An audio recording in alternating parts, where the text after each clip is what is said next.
Okay. Hello, everyone. This is Sheng from Peking University. Today, I'm very glad to share our work Halfmoon, log-optimal, fault-tolerant, stateful serverless computing. This is a joint work with Xuanzhe and Xin from Peking University. Serverless computing is becoming increasingly popular for building cloud applications. This hallmark feature of auto-scaling is enabled by disaggregating compute and storage, where stateful applications are decoupled into external state and stateless functions. But extracting the state from stateful functions brings challenges to application-level fault tolerance. While the external state becomes fault-tolerant through persistence and replication, and stateless functions through retrying crashed instances, naively combining the two does not make applications fault-tolerant. So what can go wrong? Consider this example when you want to take half of your savings from your piggy bank to take a trip to Copland. Unfortunately, this function crashes before it returns. Meanwhile, your neural balance is persisted in the external state. If you simply retry this function, half of the savings in the piggy bank could be lost. This is because the functions and their state are separated into separate scopes that can fail independently of each other. To protect your piggy bank, you need exactly one semantics. That is, no matter how many times a stateful function crashes and gets re-executed, its effect over the external state is equivalent to that produced by running the function exactly once without crashing. In this example, if you retry this function, then you should retrieve the same amount of money from the piggy bank and skip writing your balance back. Given that serverless frameworks typically support retrying crashed functions, which is at least one semantics, it remains to provide at most one semantics, that is idempotence, reads and writes. Log-based fault tolerance is a common approach to realizing exactly one semantics. Existing solutions associate every read or write to the external state with a log record. During retry, the stateful function replaces the logs and recovering read results and skipping completed writes. However, logging is not a free lunch. We benchmark the logging operations of Bulky, the state-of-the-art solution, to stateful serverless. Logging accounts for 30 to 50% runtime overhead compared to raw reads and writes to DynamoDB, a popular NoSQL database for serverless applications. Thus, our motivation is to provide idempotence with minimum logging overhead. To this end, we present Halfmoon, a system that logs either reads or writes instead of both. If the logging overhead of existing approaches is considered a big round full moon, then ours is the half moon. In fact, it could be less than half, because based on the read or write intensity, you can always choose to log for the less frequent type of operation. For example, you have 80% reads and 20% writes, then you should definitely log for the 20%. This figure shows the overview of Halfmoon. Halfmoon comes as a client-side library that provides wrapper APIs for reading or writing the external state and invoking other functions. It performs logging behind the scene to enforce idempotence. Halfmoon ships with two logging protocols. The Halfmoon read protocol is log-free on reads, and the Halfmoon write protocol is log-free on writes. Logically, the logging layer is decoupled from the external state, but physically they can be merged together. The key enabler to Halfmoon design is the event stream, where events are ordered by their timestamps. Our key insight is to parameterize reads and writes with their timestamps. Consider this interleaving where F2's read at T1 should seek backward on event stream and observe the latest write prior to its timestamp, which is F1's write at T0. Writes are also parameterized by their timestamps, which means that they are applied in timestamp order, first F1 and then F2 and F3. Now suppose F2 crashes. When it re-executes, it should consistently use the same timestamp for its reads and writes, which means F2's read will still save backward from T1 and observes F1's write. F2's re-executed write will be parameterized by T2, just like before, implying it won't overwrite F3's write, even though the re-executed one happens later in real time. Based on this observation, it follows that idempotence boils down to the determinism of timestamps. But achieving such determinism is challenging. We cannot use the real time as event timestamps because it is inherently non-deterministic. Consequently, the timestamp of log-free operations must be inferred. Moreover, it must be inferred based on local context only, because the interleaving with other functions is also non-deterministic. Our solution is to acquire logical timestamps upon logging and assign them to log-free operations. Without loss of generality, we can assume that the logging layer enforces state machine replication and assigns monotonically increasing sequence number to log records. These sequence numbers serve as logical timestamps in Halfmoon. Because the seqnums are globally monotonic in the logging layer, the logical timestamp each function acquires after logging is locally monotonic as well. We refer to this locally monotonic timestamp as the cursor TS. And we are going to assign the cursor TS to log-free operations as their event timestamps. Consider this sequence of operation as an example.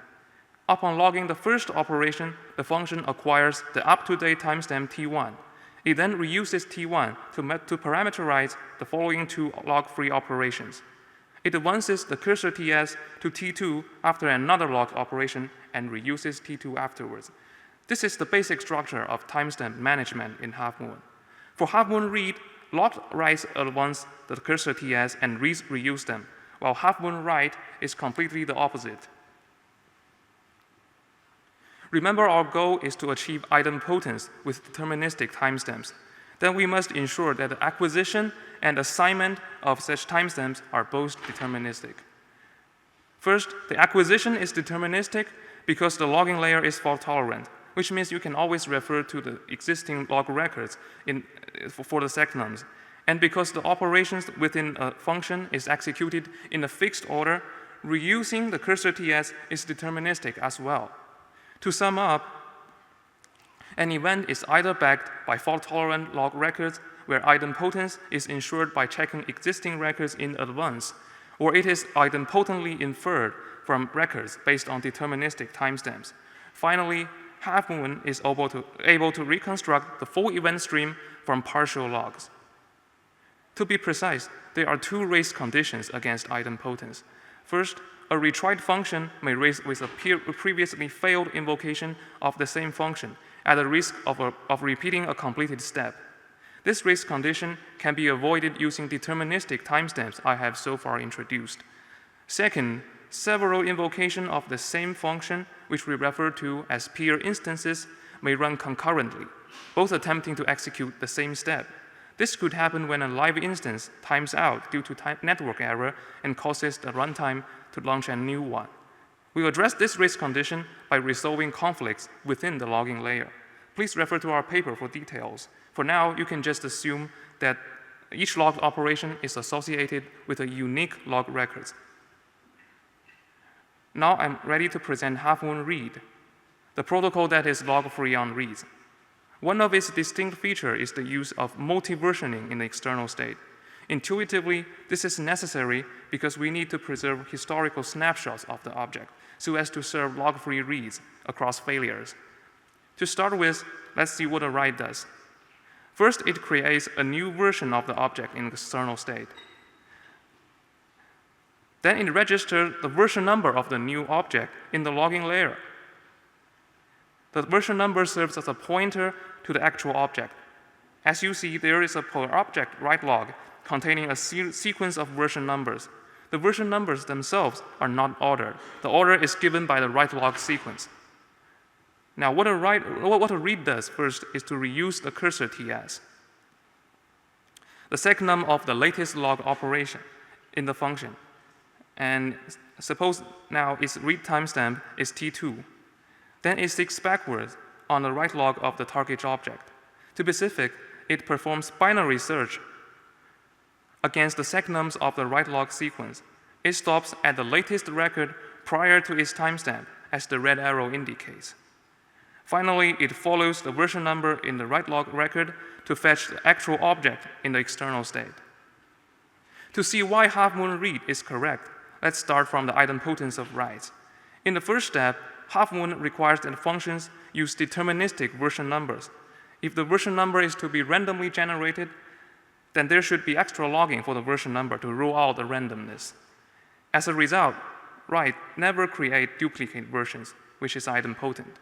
And in the second step, because the logging layer ensures that log records are unique for a single step, the logging part is also idempotent. The idempotent of reads comes as follows. First, as we have previously motivated, reusing cursor TS is deterministic. And because you have deterministic read timestamps, looking up a write log record in the logging layer is also deterministic. And in the end, you always have the same version number and thus the same read result. Now I'll present the Halfmoon write protocol. Halfmoon write has similar inspiration in reusing the cursor TS, but with roles reversed. Writes are now log-free while reads are logged. And because reads log whatever they have seen, there is no need to use multi-versioning to take a snapshot of the object after each write. Instead, we use single versioning along with conditional update based on version numbers. As usual, let's start from writes. The first step is to reuse the cursor TS as its version number. We use version number here as an alias for write timestamp because it is more appropriate in terms of updating objects. Now, note that unlike the version numbers in Halfmoon read, which can be arbitrary identifiers, the version numbers in Halfmoon write are based on logical timestamps and monotonically increasing. Suppose we have version number 1 here. The next step is to perform conditional update by comparing its version number with the one stored in the external state. The write applies its update only if the version number is higher. That's how the version numbers get ordered.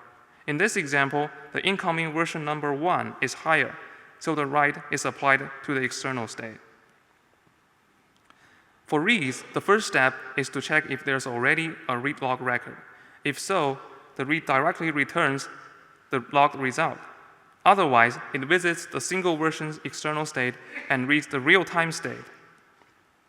Finally, it logs the read result. To understand idempotence of writes under Halfmoon write, we start by noting that the version numbers acquired in the first step is deterministic, thanks to the cursor TS. In the second step, because conditional update ensures that version numbers are monotonic for each object, it follows that writes won't be applied a second time during re-execution, which offers idempotence. Finally, the idempotence of reads under Halfmoon write is more straightforward. Because log records are unique and fault-tolerant, the result of a read operation may never diverge, offering idempotence. And now, given the two logging protocols that offers exactly one log-free reads or writes, we further show that they are log-optimal. That is, they are minimal in terms of logging overhead. We prove the theorem that in the worst case, a fault-tolerant logging protocol either logs all reads or all writes with visible external effects. Therefore, Halfmoon pushes the overhead of log-based fault tolerance to its lower bound for serverless computing. Now that the two protocols are log-optimal, it remains to choose the most suitable one for a given workload. We develop an analytic model to quantify the runtime and storage overhead of the two protocols. Just you might have guessed, the performance of the two protocols varies according to the read or write intensity of the workload, with Halfmoon read performing best under read-intensive workload and the other way around for Halfmoon write. To adapt to the workloads with dynamic read or write intensity, we also designed a pauseless switching mechanism to change from one protocol to another. Please refer to our paper for more details. Our evaluations are conducted on AWS EC2 VMs and use Amazon DynamoDB as the external storage. For fair comparison, we use Bulky as our underlying serverless runtime, which is also our primary baseline. We also include an unsafe baseline that performs no logging and do not have exactly one semantics. It serves as a lower bound of Halfmoon in terms of logging overhead. We evaluate Halfmoon on 3 representative stateful serverless workflows. The travel reservation and movie review workload are adapted from Death Star Bench, a microservice benchmark suite that published in ASPLOS 2019. RedWiz is a popular Twitter clone workload. We measure the end-to-end latency of different approaches. Of the 3 workloads, travel reservation and RedWiz are read-intensive, while movie review is more balanced between reads and writes. As expected, Halfmoon read outperforms Halfmoon write under the read-intensive workloads and vice versa under the relatively more write-intensive one. When using the most suitable protocol, Halfmoon offers 20 to 40% lower end-to-end latency and 1.5 to 4 times lower logging overhead than the state-of-the-art solution Bulky. Note that even if we do not use the most suitable protocol, Halfmoon is still as performant as Bulky at the very least. This is because Halfmoon never introduces extra logging. To conclude, Halfmoon provides exactly one semantics while being log-free on either reads or writes. Our key idea is to deterministically reconstruct the full event stream from partial logs. We theoretically prove that the Halfmoon protocols are log-optimal with minimum logging overhead. Halfmoon is open sourced on GitHub. Thank you for listening to our talk, and with that, I'd be happy to answer any questions. Thank you.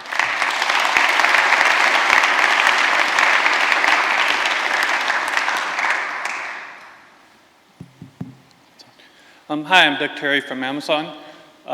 Seems like what you've done is create a transaction system.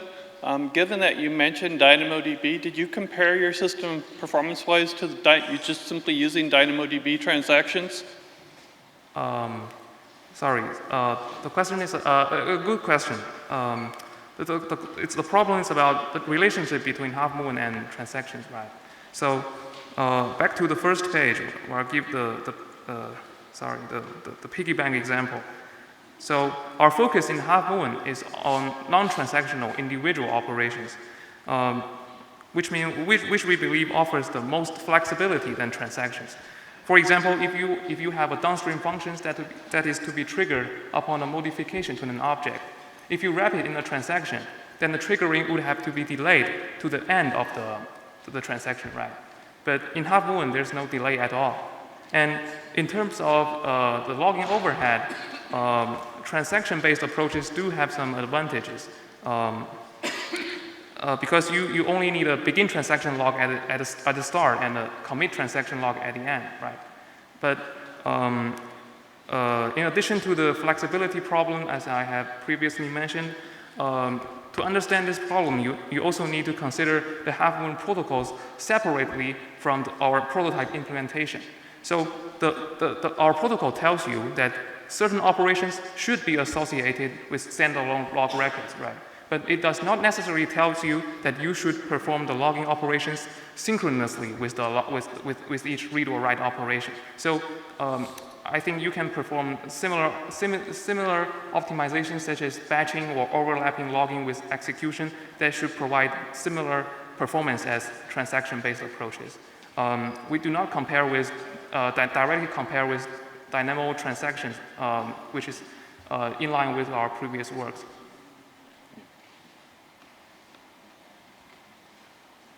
Okay, we have about 1 more minute. Can we ask a question in the remaining minute? Can you comment a little bit on the cost of switching between Halfmoon read and Halfmoon write? It depends. If I don't have a very good prior, I mean, if I have a cleanly, read-only, read-mostly workload, then I can choose one of them. But is it? My intuition is that you would, for a while, forego the benefits of either logging one or the other, and have to basically log both in the transitional period. And can you basically comment for what is the cost in between, and how long that the transition period has to be? So the transitional mechanism needs to log both read or write, and the period depends on the request per second before the transitional period. We have the exact numbers in our paper, and at around 800 queries per second, you should able to complete the transition in about 600 milliseconds, I think. So I think it is acceptable. Don't you need to have at least some record for all the pieces of state for you to be able, if something has been already written and you haven't logged that, don't you need to write something about it? Don't you need to log something about it before you can actually do log-free reads? So that depends on the protocol. In Halfmoon read, you actually commit a write by writing the write log record after the write. So you first create a new version of the object, and then you log that read. Register the version number using by issuing a logging step, and basically you perform the logging step after the actual operation. But depending on your implementation, you can choose to perform the actual write and registering the version number in a single step. For example, you can co-locate the logging layer with the external state, and you'll be able to do that. I think it's understand. All right, if there are no more questions, let's thank the speaker.